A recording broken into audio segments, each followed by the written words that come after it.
This is the Radio 2 News with Vincent Woods, and the sad news this evening is that Phil Lynott is dead.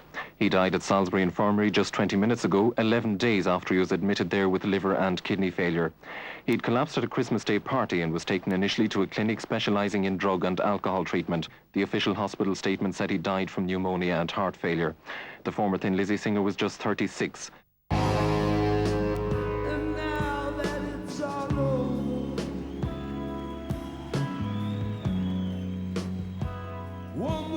Something I think you should know. And maybe because my baby, she had a baby by me, she might think it over one more time before she goes. Call on me, baby, if there's anything I could do for you.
Join me in the bars of stomping, dipping and bobbing and telling a dirty joke. In walked this chick, I knew she was up to something, and I kissed her right there out of the blue. I said, hey baby, meet me, I'm a tough guy. I got a motorcycle outside, wanna try? She looked at me and rolled her eyes, and said, I'll do it all for you. You're a rocker. I'm a rocker.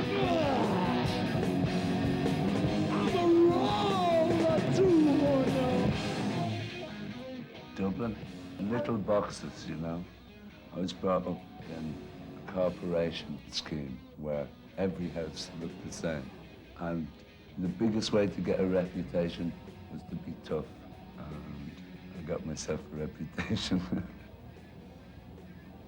Green grass. A girl who used to live across the road. A gang of guys on the corner playing, spinning a coin. It's called a toss. And my granny.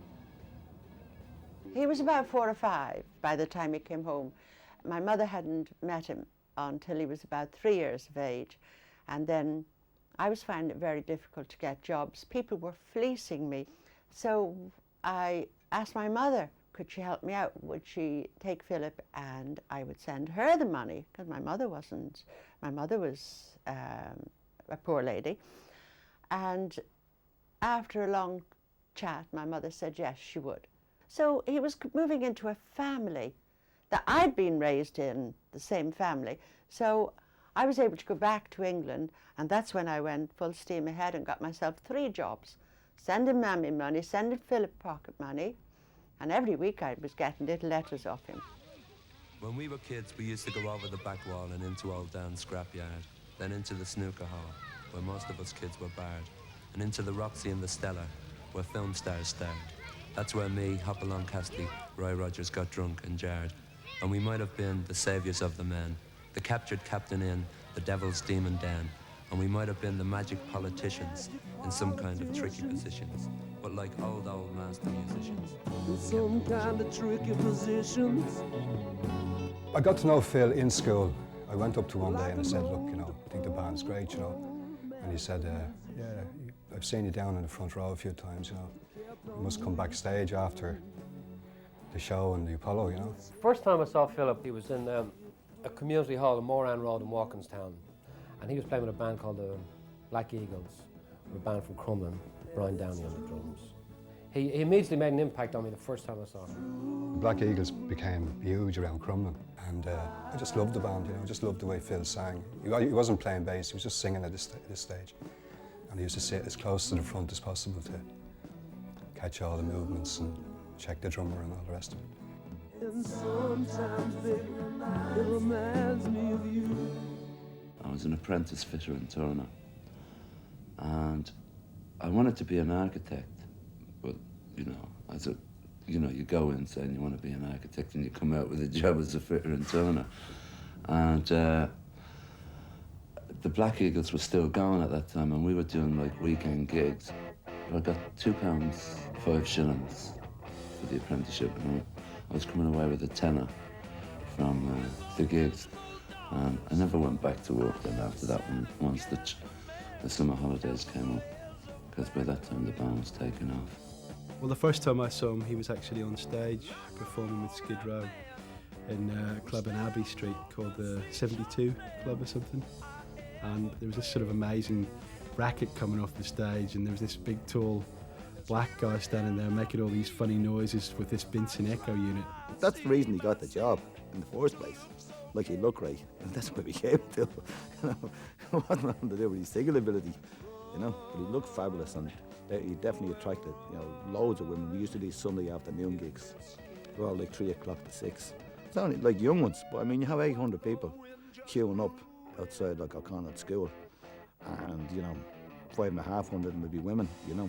He was always that sort of character. He was always, you know, the sort of real street-wise kind of lurking in the background, ladies' man, always very kind of sure of himself, but a lot of that was a big front.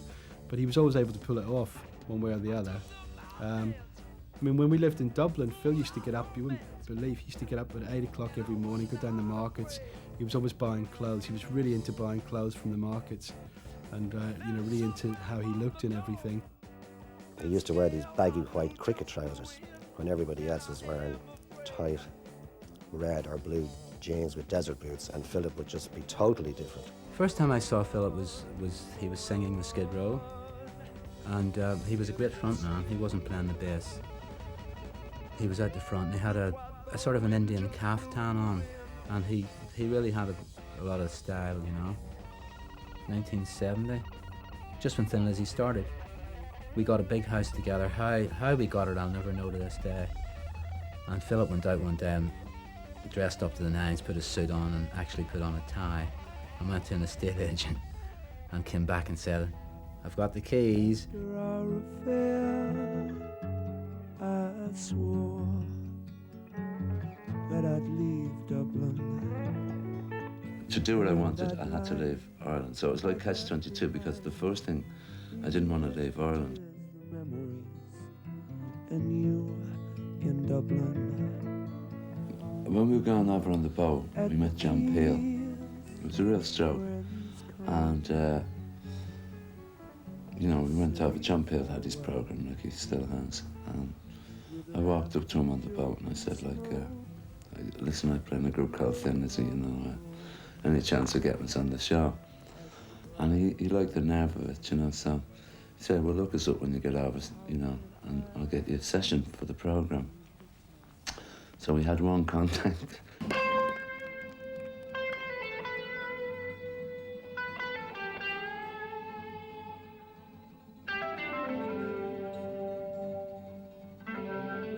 But Whiskey in the Jar originally was to be the B-side. The A-side was going to be Black Boys on the Corner.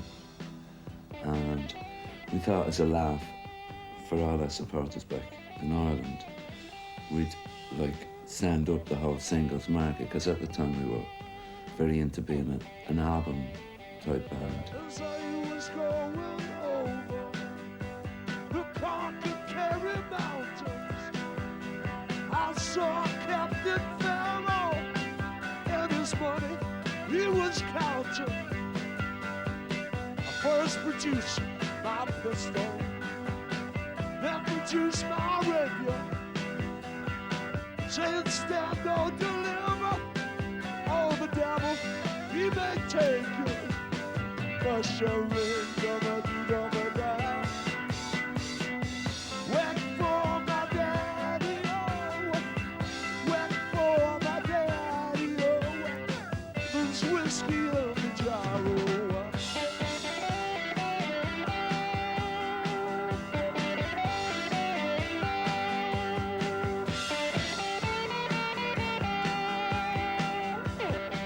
He used to say to the management, "When are you going to make me rich and famous?" He always said that. It was a three-piece effort. And it was always that way with Philip. Philip never, ever, ever would push me out of the way and say, "Listen, man, it's my show." Never. We sort of went mad, you know, for the first couple of years in England, you know, but yeah, we tried to hold it together as best we could, you know. I mean, there's lots of parties, lots of after gig sessions and stuff like that. It got to the point in Thin Lizzy I left because of drugs and drink and the lifestyle.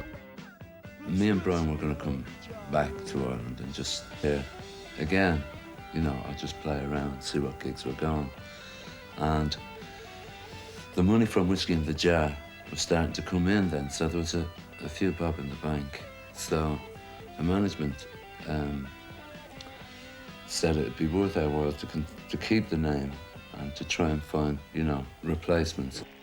Yeah, the next thing that we're going to do is also a number from the Fighting album, this one. It's all about people that won't be at home for Christmas. It's a number called Wild One.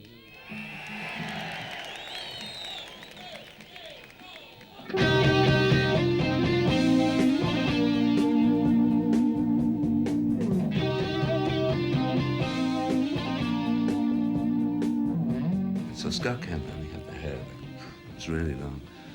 And the Allman Brothers were huge at the time. And I thought, it's got to be great, you know. Wild one, won't you please come home? You've been away too long. We need you home, we need you near. Come back, wild one, will you? One of the roadies was a fella from Glasgow, Big Charlie was his name. And he said there was a young waistcoat guitar player called Brian Robertson in Glasgow, and he was looking for a break in London, so he kept on, and I said, bring him down. So Robbo was really, like, up front, you know, okay, let's go for it, you know. And Scott was the real laid-back Californian, you know, so I thought, chalk and cheese, you know, this should work well. And it did work, you know, because there were two different style lead guitarists. I think he liked the idea of the American influence that I was bringing into the band because he had been working in a trio situation for so long, which is really kind of a limited situation to be in. So with him wanting to go to the two guitar situation and me being able to bring in more of an American influence to the sound, I think he quite liked that idea. Suicide! Yeah, baby. The body remains unidentified, forgotten in a fire. Like the letter that was blown aside. Don't that make you wanna smile? Yeah, yeah, yeah, yeah, yeah, yeah, yeah, yeah, yeah, yeah, yeah, yeah. Smile a little while for the suicide. Hey, Mom.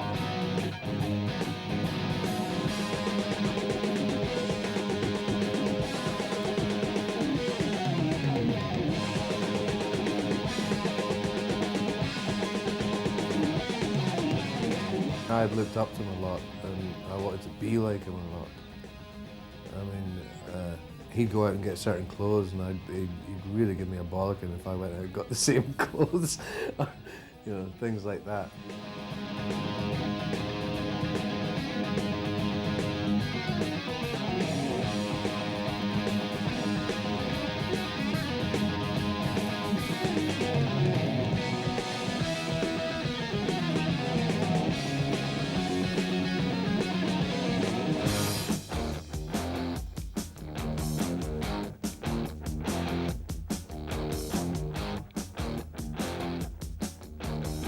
My idea when we did the Jailbreak album was that the revolution was more like in the head, as opposed to inciting the kids to violence, right? I wanted to show that aggression can be put to a good use. Like, there comes a period when you hit 40 or so, that you start to feel stronger. You're stronger than your sister. You know, you become a male, you're stronger, you can push your mother down. All of a sudden you're strong. And you really need to identify with somebody who can do it. And I thought Jailbreak was a way of showing it, you know, that aggression can be put to a good use. Tonight there's gonna be a jailbreak, so won't you be around? America was different. The first tour was done on the tightest budget you can imagine. And there was an amazing amount of compromises made in order for the tour to actually take place. But after a while, when they had a bit of success over there, Philip went over and enjoyed a certain lifestyle when he was there and insisted upon having it for the rest of the tours.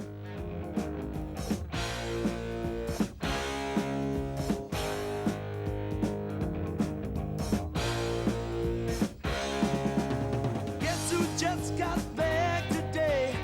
Them wild-eyed boys that had been away haven't changed, had much to say. But man, I still think them cats are crazy. They were asking if you were around, how you was, where you could be found. I told them you were living downtown, driving all the old men crazy. The boys are back in town, the boys are back in town. I said, the boys are back in town, the boys are back in town. The boys are back in town, the boys are back in town, the boys are back in town, the boys are back in town. The effect that the Queen tour had on Philip was he saw what was available. Freddie at that time has been very grand, and he was pouncing around a lot, you know what I mean, Freddie was. And, we had our eyes, in fact, opened to certain things, like they had crew to do everything. They had a special bag man, you know, to take their bags from the airport to the hotel with a special van. You know, so Queen would walk into an airport, not pick up their bags, get into a limo, go straight to the hotel, check in, go straight to the gig, sound check. So Philip was noticing all of these things as we went along. Sometimes, like, he'd go into the hotel room and the bed wouldn't be big enough, you know, wouldn't be a king-size bed, so he'd check out of the hotel and book in somewhere else and get the rest of the band to do the same, you know. So you're kind of, 4 o'clock in the morning, you might get a phone call from Phil in his room saying, you know, let's move out of here, the place is not good enough, you know.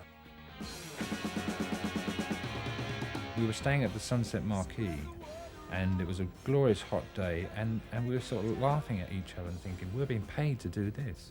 We're being paid to sit by a swimming pool, waiting for a record company to pick us up in a limousine to go and do a bunch of interviews. And then we noticed Bruce Springsteen in the pool. And immediately Phil starts to kind of hum, you know, it's that kind of eye contact, and he starts thinking about some of the great songs. So I said, Phil, we're here to promote your music, and we started to sing one of his songs. So let him listen to our songs, you know. And we all cracked up laughing. He came over and he said, I've always wanted to meet you, and Phil couldn't believe it. Waiting for an alibi, waiting for an alibi, waiting just to catch your eye. Waiting for an alibi, waiting for an alibi. Say I told you, I told you. I got a phone call in the studio saying you got to phone Phil Lynott, he's in Arkansas. So I phoned up and he told me that Gary Moore and the rest of the band had kind of gone their separate ways, and could I jump in a plane and get out there and help them finish the tour? I thought, wow, this is amazing. Incredibly loud on stage and powerful. But once you go over that level, that volume thing, that mix thing, it was wonderful, because he told you what to do. It was like, okay, right, and then at this part, when you hit that chord, we jump up on the monitors. So it was all the poses, and you know, get the choreography right was just as important as getting the harmony, guitar parts and things. It was fantastic. It was like a schoolboy's dream come true. I used to really idolise Jimi Hendrix. Early Elvis Presley, I just go crazy over. Early Van Morrison. When we played Oakland, we got a phone call, and it was Van. He wanted to meet us. meet me. I went up and I spent the night, you know, talking to him. I know he's influenced by my songs. He told me that, and sometimes I played him some of my new recordings that I was doing. For instance, I remember I played him the demos for a record. I was into the music. I played him the first acetate I got of that record. I remember playing him that. But we were very connected, and we stayed in touch for a long time. He had a good voice. He could write great, and he had the image as well. It was great.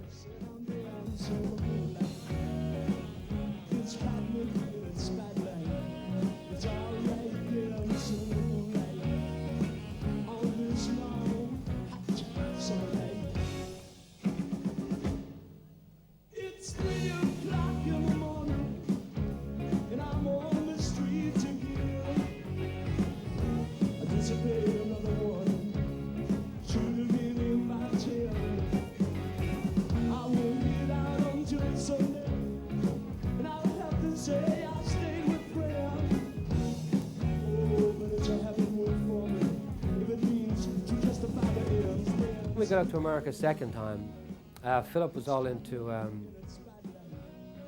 naturally enough, his intake of drugs increased, and his behaviour started to become very irrational. But if he was going to bed late, you know, if we had to get up and catch planes the next day, he might have had 3 or 4 hours sleep.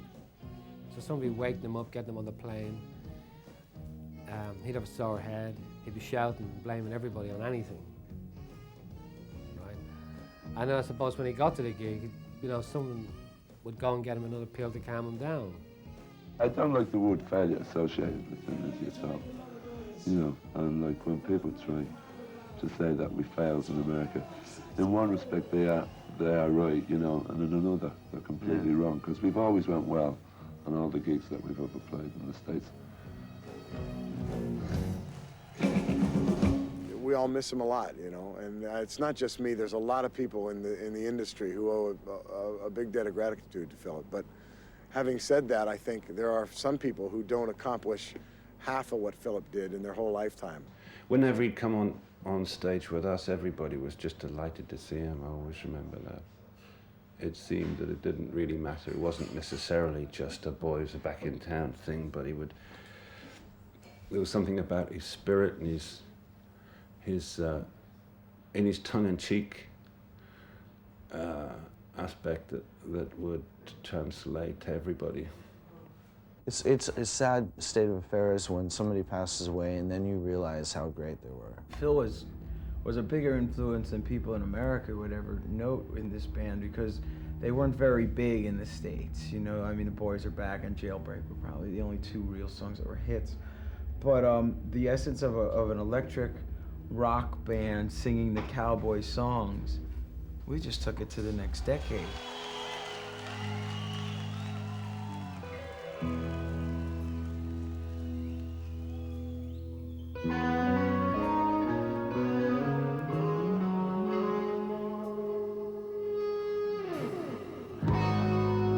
I was working for a PR company that had Thin Lizzy as one of their clients, and we got together when they held a party. I remember him standing in the corner of the room, flanked by all these guys, who I later discovered were always with him. He was really charismatic, and he exuded sexuality. And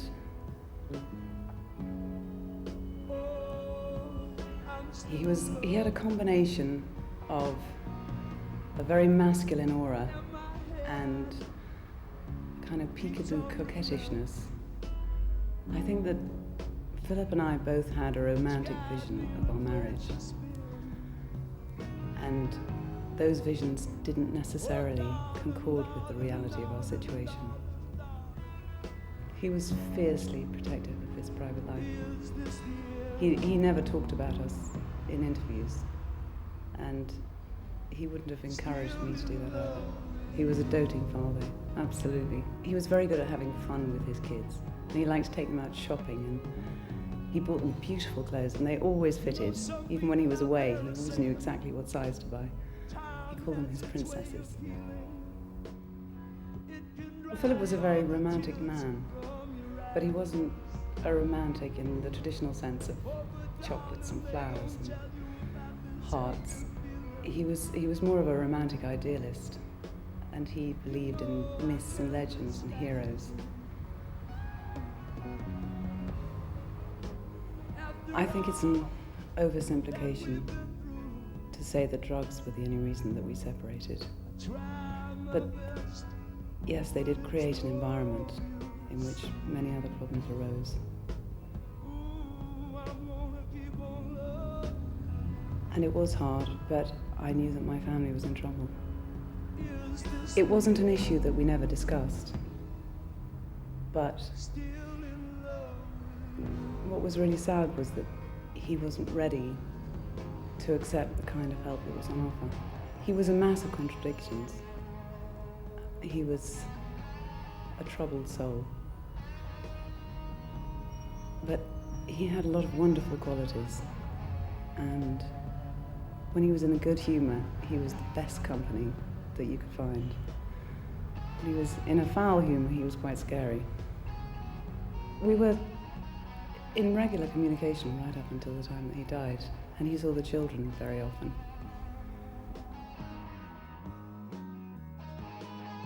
Becoming a father and having the kids and stuff, and the responsibility of the marriage, has really brought... I honestly didn't think I had the emotions that I have in me till I got married and had the children. You know, now, I know there's lots of single fellas looking, and they're going, oh yeah. You know, but it's amazing when you do get married and have children, how much passion it can bring out, and how defensive you become for your family. He and I were together the night Sarah was born, and when she was born, he was really kind of a changed person there. When you came in my life, you changed my world, my Sarah. Everything seems so right, my baby girl, my Sarah. You are all I want to know. You hold my heart, so don't let go. You are all I need to live. My love to you I'll give.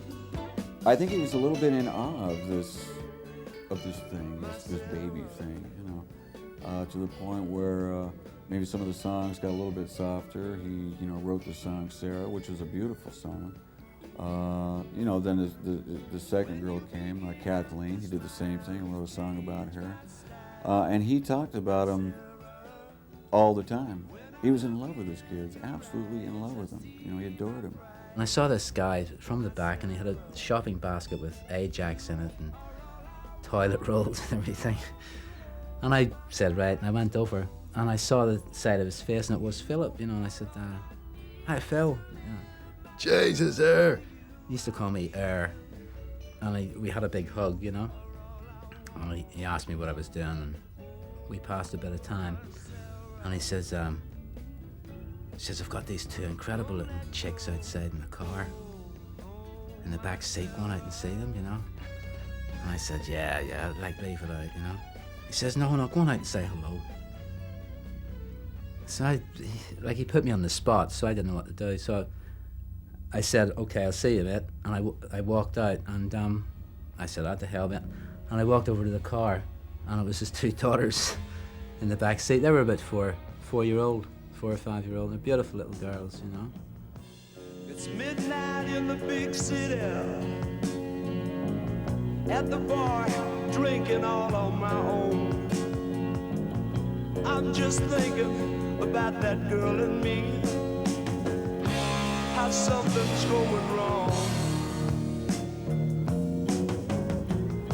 Hey, mister, tell me, what's my saving grace? The backroom boys are all telling me I'm a borderline case. My wife and myself have decided that I should give it a couple more years while it's going for me, you know, and go for it. you know. But then eventually, I want to opt out of the limelight as such. I don't think Philip was ever going to be a monogamous person. He wanted that respectable thing as well. He wanted to have children and he wanted to have a wife, but he kind of wished like that he could put his wife and children there, and that him being this rock star wasn't going to affect his family nest at home. And I think that is one of the greatest regrets of his life, believe it or not, the fact that his marriage was a failure. And in fact, I would say, in the last sort of like year and a half, 2 years of his life, that affected him enormously, because if he had have had the security you know, of a family to go home to and live with, you know, things might have changed differently. That was the one time I saw him literally locking himself in his room and not coming out. After he'd come home after seeing the children, he was devastated. I mean, you wouldn't see him for days. Maybe 2 days he'd be in his room until he went through whatever he had to go through, and then he'd come back out. He seemed to change, his personality seemed to change. He became a bit down in the dumps, you know. He wasn't his usual jovial self, you know. And I think that's when the rot set in, you know. Philip was very insecure. You have to remember his background. He was brought up by his granny after his mother had to leave him and, you know, get work and keep him going. And when his marriage broke up, he became, I'd say, you know, slightly paranoid about everybody leaving him. I always remember Phil crying once. So it's the first and last time I ever saw Phil crying was when his uncle died. And we were in the front room at Kew, and Caroline was in Dublin, and he was, you know, he was very upset. And he mentioned then about his father. I mean, I still don't know the real story, you know. He used to ask me questions, and I always told him that his father was a fine man. He never denied being his father, and that it was just a case of we didn't get married. That's all there was to it. And then when Philip wrote his first poetry book, I remember he was going to dedicate it to me. I said, I'd like you to dedicate it to your father. I said, for he was a good man, and he did want to marry me and take care of you. I said, but life didn't go that way. I said, but I just feel there was something in me. It was my way of saying, well, thank you for my lovely son. When he'd be home, he liked to come in this room and close the door and do whatever he had to do, you know. This was his own room. I never used to bother coming in when he'd be home. I always feel him in the room, you know, but I was so sad and so heartbroken at the time. I'd walk out and I'd just collapse into a chair, you know. But I'm okay now. I'm very proud indeed. I can't believe it. From our humble beginning, the two of us, we had nothing. And look what he left me. You know, he left me all this love, and he's so much loved. And so that does my heart good, and I'm able to cope with it.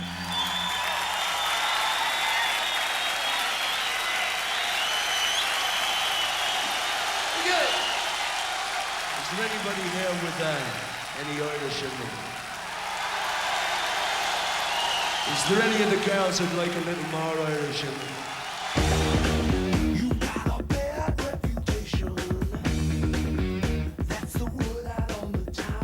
I remember somebody asked him where he was from, and he said, well, when I'm in England, I'm from Ireland.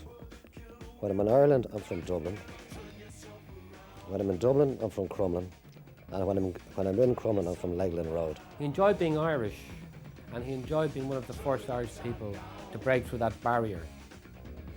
Before him, I think probably Van Morrison, who at that time was constantly referred to as British. Rory Gallagher and Taste, in fact, they were constantly referred to as British. But I think with Philip, you know, that was it. There was no way you could say British. He was Irish. I think he clung to his Irishness with a sort of vicious passion, because essentially he was fairly ruthless, you know.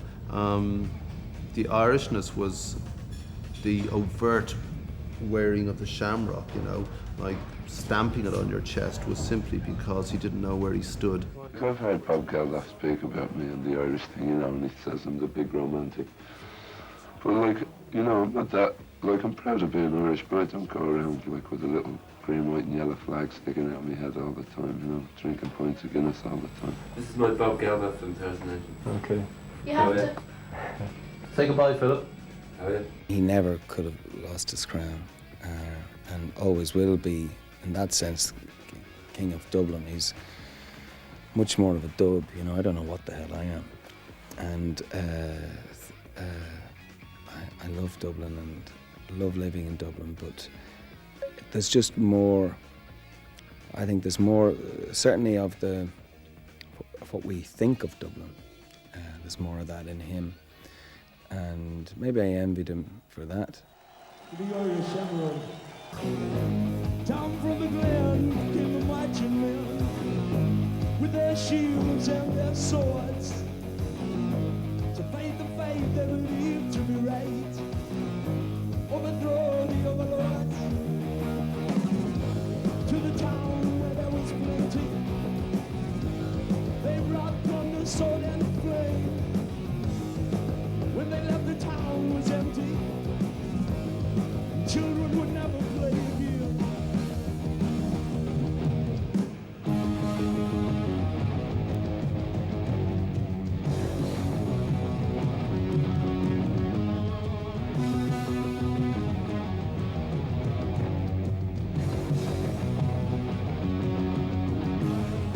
Philip went on about being black, but did anyone ever really he went on about being black in Dublin, but he was the whitest black man I've ever met, you know. Oh, he played on the idea of being the black Irishman big time. He loved it, you know. He had a wonderful phrase about it, like what was it like being black growing up in Dublin?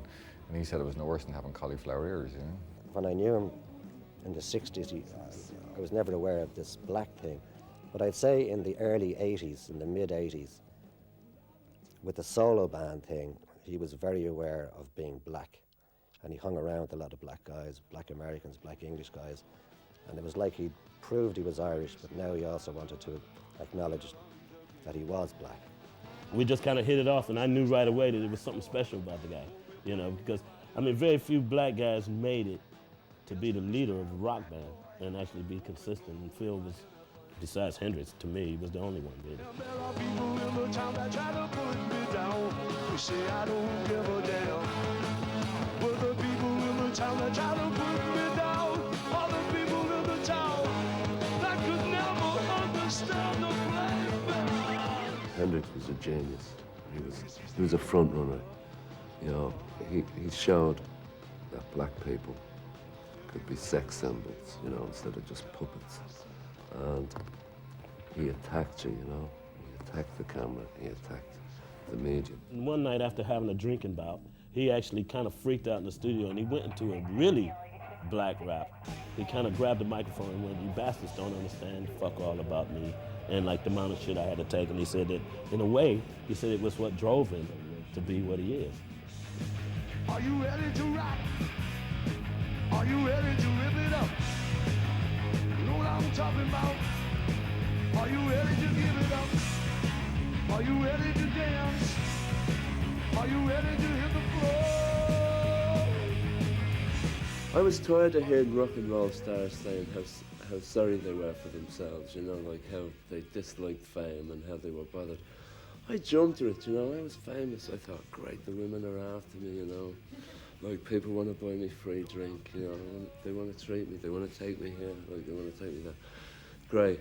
And, you know, I really went for it, hook, line and sinker. Philip was a rock star when he was cleaning his teeth. Philip actually needed to be one. And so the leathers and the "are you out there" and all this stuff was like from, like, you know, 8 in the morning till, well, 8 in the morning whenever he went to bed. He was always a bit flash. He told me a story when I met him once. He said, I'm after crashing the Rolls Royce. I was never very good at the driving. He says, but you know, I'm not really flash. It was just a Rolls.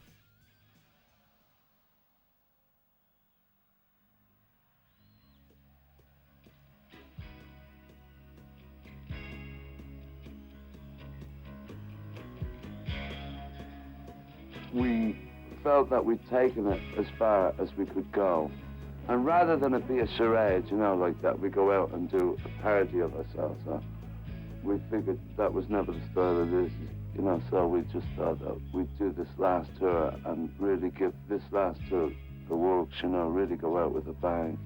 The problem was his Thin Lizzy were his roots, and he lived for them. But at the end, it was just becoming a nightmare to try and keep the whole thing together. Financially, personality-wise, everything, and it had run its course, and it left with some dignity. I think that after Thin Lizzy broke up, that was his family, that was his whole life, that was his gang, and they were his friends, and Phil tended to socialise very much with the people he worked with, even the road crew or, you know, whoever was around the band were his pals. You had to be Phil's pal to be in on the whole thing. So when all that fell apart, I don't think he ever recovered. He said his marriage was breaking up, his band was breaking up, all at the same time. It's an awful lot of stuff to take when you think about it. Philip's big problem was when Thin Lizzy finished, he only knew one lifestyle, and that was being a rock and roll star. There is a demon among us whose soul belongs in hell, sent here to redeem us.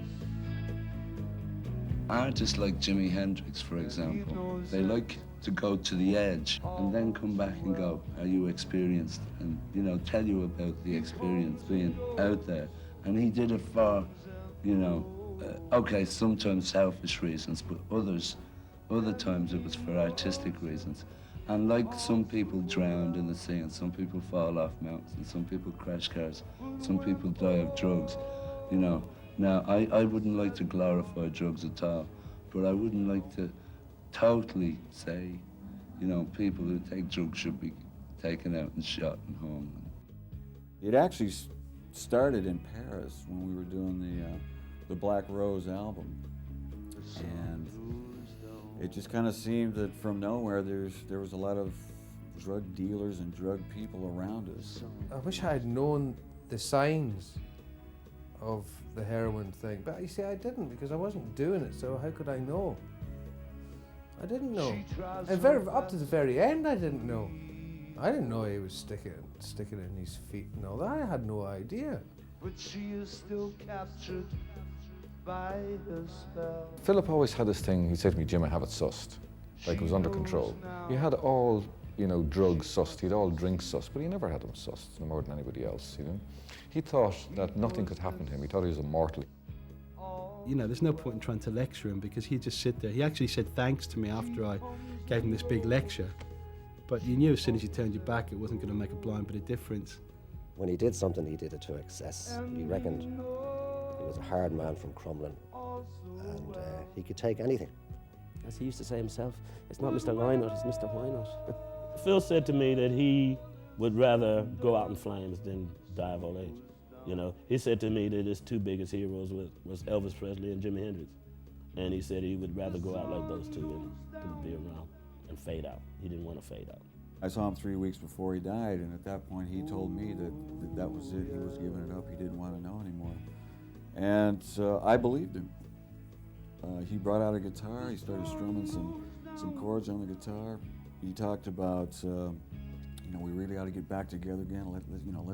Let's write some more songs.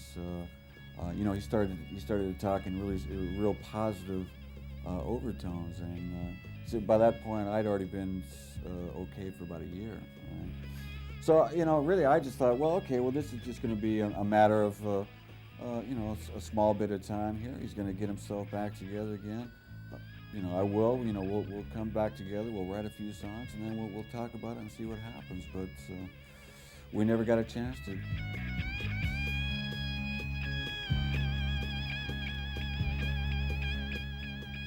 He asked me to spend Christmas in London, and I said, no, come home.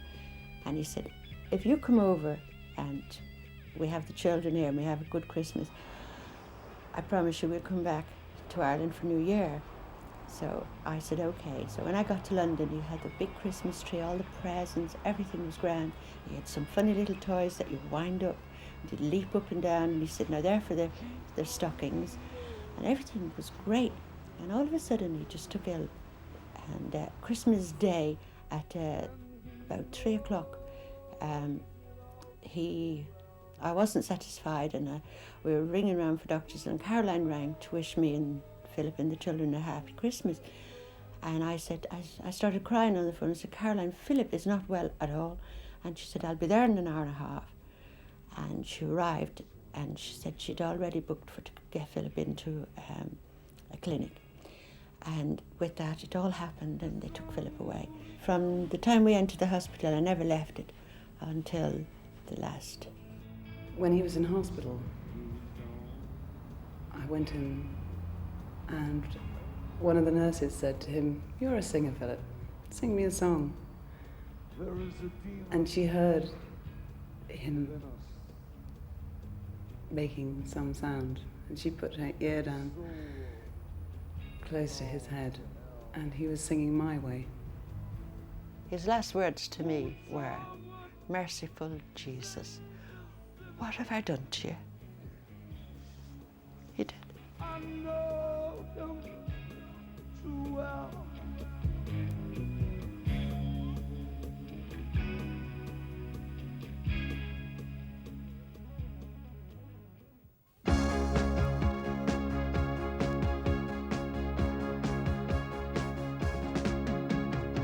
The girl's a fool, she broke the rules, she heard him high.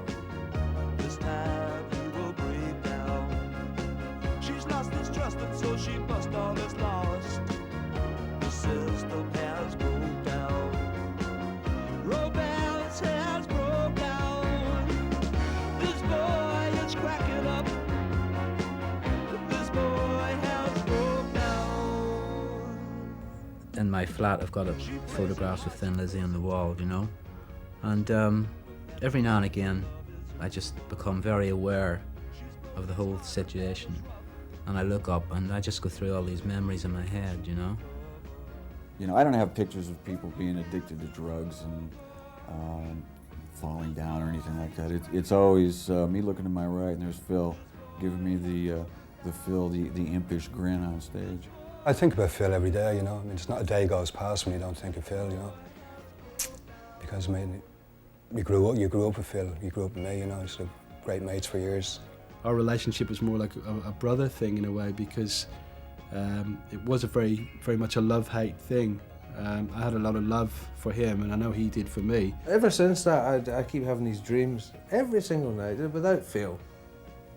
Not unpleasant dreams, very pleasant ones, in fact. The total opposite of what you would think. You know, oh, you're up on stage, and you know, all these, and he keeps coming and saying, "No, I'm not dead, I'm playing."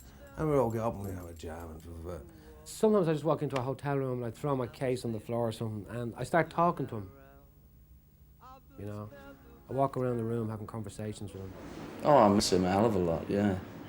I dream about him a lot, you know. I still dream about him as if it's real, you know, it's weird. The last few days of his life are etched on my memory.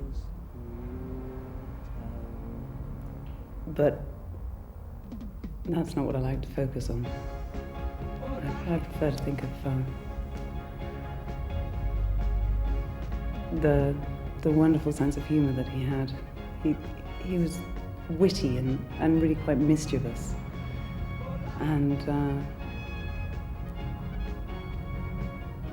And underneath all that bravado, there was a very tender man. This boy is cracking up. This boy has broken down. This boy is cracking up. This boy has broken. Thin Lizzy was a band that I was in for, well, 13 years, and we were very successful. I thank everybody for making us successful, and I'm very proud of the fact that I was in Thin Lizzy. Until the next time, bye-bye.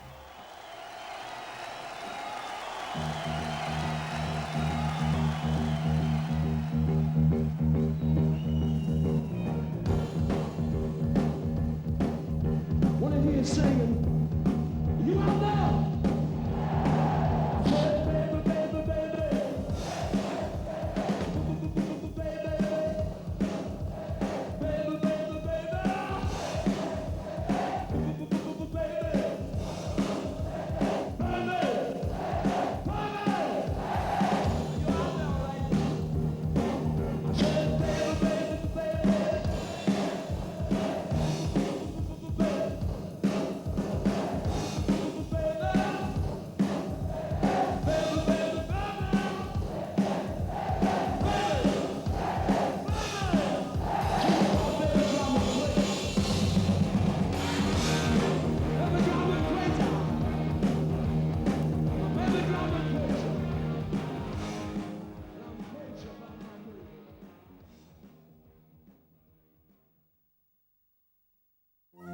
Regarded as the great